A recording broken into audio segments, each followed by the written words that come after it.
Hey everybody, I'm Joshua Orro, the Mustang Prince, and welcome to Mustang Prince or Reports. Now, as we all know, during several episodes of Sofia the First, Princess Sofia has had encounters with several characters from the Disney animation universe.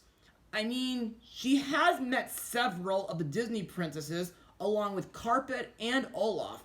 Plus, three of her teachers at Royal Prep are Princess Aurora's aunts, the three good fairies, Flora, Fauna, and Merryweather. However, there was one character whom Sofia got to meet whom I thought was the most unexpected, even though he has been mentioned as a reaction term several times, and he's featured in the episode that I'll be blogging today. Airing on television on March 4th, 2016, this is Gone with the Wand. Now, on for the plot of the episode. After winning a contest at school, Princess Sofia takes Cedric and his niece Kalista to meet Merlin. Unfortunately, Kalista, who has a habit of taking things, especially red objects, nabs Merlin's Dragonclaw wand, and it gets taken by his nemesis Morgana. So now, it's up to Sofia, Cedric, Kalista, and Merlin to get the wand back and defeat Morgana. So, what do I personally think of this episode? Well, in my eyes, this episode was not only surprising, but it was also very thrilling.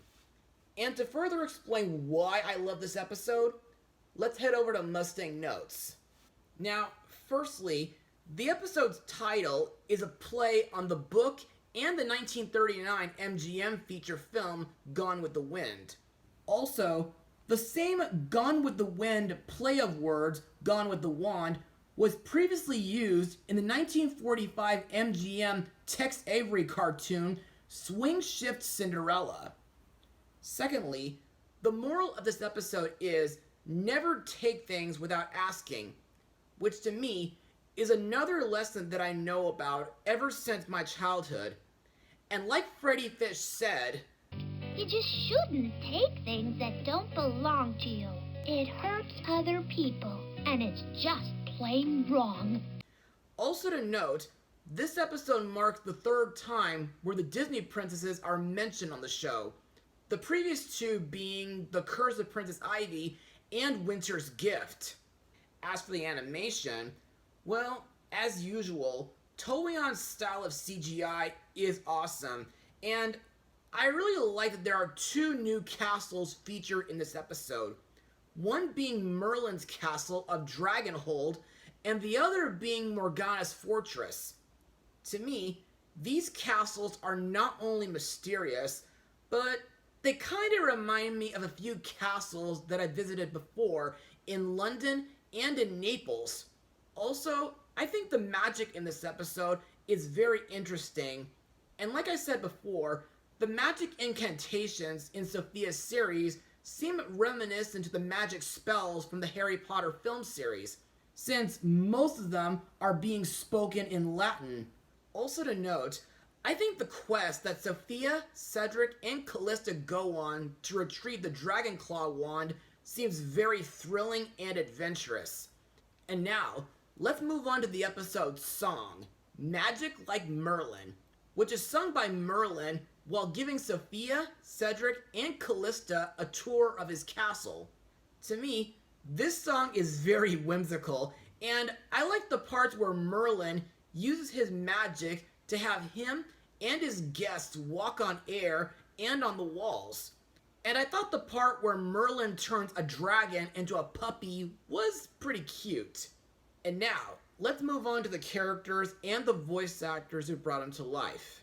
Princess Sofia is voiced once again by Ariel Winter, whom was young Kairi in the Kingdom Hearts game series, Marina in Jake and the Neverland Pirates, a few of Thumper's sisters in Bambi 2, young Trixie in Speed Racer, Marlene in the complete version of Final Fantasy VII Advent Children, Penny Peterson in DreamWorks' Mr. Peabody and Sherman, and Smurf Lily in Smurfs: The Lost Village. In this episode, after winning a contest at Royal Prep, Sofia is invited to Merlin's castle, and she brings along Cedric and his niece Kalista as guests. And during her visit, Sofia hopes that Cedric can have a very special day. To me, for a 9 to 10-year-old little girl, Sofia has a good sense of right and wrong, and I thought Sofia's smartest moment in this episode was the part where she plans to sneak into Morgana's castle using Merlin's mirror trick. Next we come to Cedric the Sensational, voiced by Jess Harnell, best known as Wacko Warner from the Animaniacs series. During this episode, not only does Cedric join Sofia to see Merlin, who happens to be his idol, but he's been tasked by his sister Cordelia to look after her daughter Kalista. To me, while Cedric is deeply excited to meet Merlin, there are times in this episode where he goes gaga over him, like most fanboys do, and upon seeing his sister, he also has a hard time getting a word in due to something from years ago that in reality wasn't his fault. Next we come to Cedric's niece, Kalista, voiced by Katie Zeef, whom was in Nick Jr.'s Digby Dragon. To me, Kalista is a well-meaning little girl, and she loves her Uncle Seti. However, she is shown to be rather impulsive to the point where she acts without thinking. One glaring example of this trait is her kleptomania, which she inherited from her mom, Cordelia. Plus, her favorite color is red, so much so that even every spell she conjures up comes out in red. Also to note, Kalista is the second known character in the series younger than Sofia. The first was Prince Chad in the Princess Adventure Club episode, but I'll get to that soon this year. Anyway, during this episode, while visiting Merlin with Sofia and Cedric, Kalista takes the Dragonclaw wand without thinking, which becomes a very huge problem when Morgana seizes it from her. But thankfully, after Cedric is captured due to her taking a ruby, Kalista quickly learns her lesson and promises her uncle and Sofia that she will ask for what she wants from now on, which she proves by asking Merlin for a red wizard hat that he owns, and he gladly gives it to her as a souvenir. Also to note, for such a young child, I think Kalista is pretty talented with magic. Also, I thought the part where she took the ruby kind of made me think of what Aladdin's monkey Abu did in the Cave of Wonders.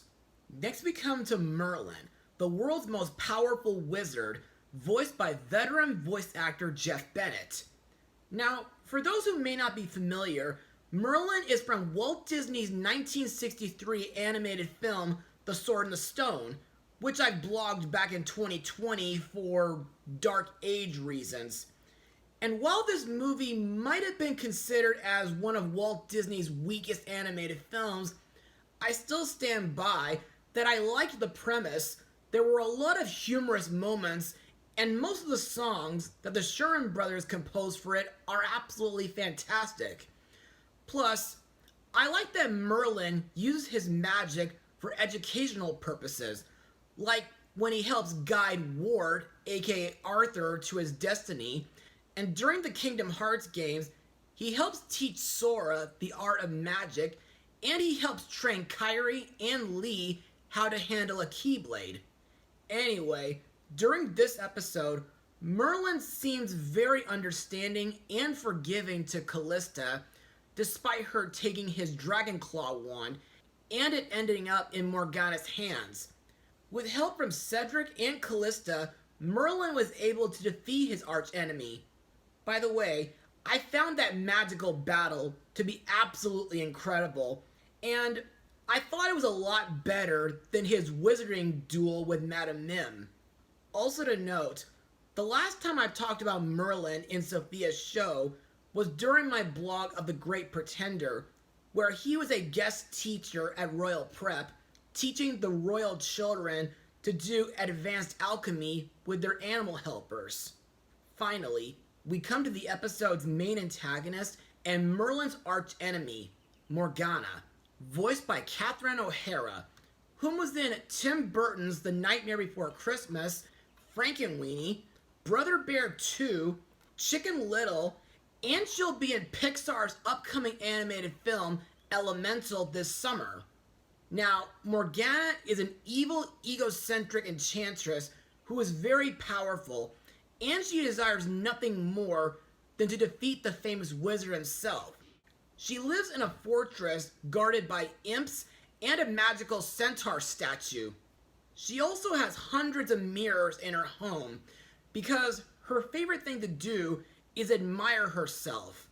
Unfortunately, the only flaw with her is that she seems to have problems with following directions in her spell book, which kind of makes me think of my parents whenever they try to help me put together a certain project, like my recent shelf. Fun fact, Morgana is inspired by the actual archenemy of Merlin in the Arthurian legend, Morgana Le Fay.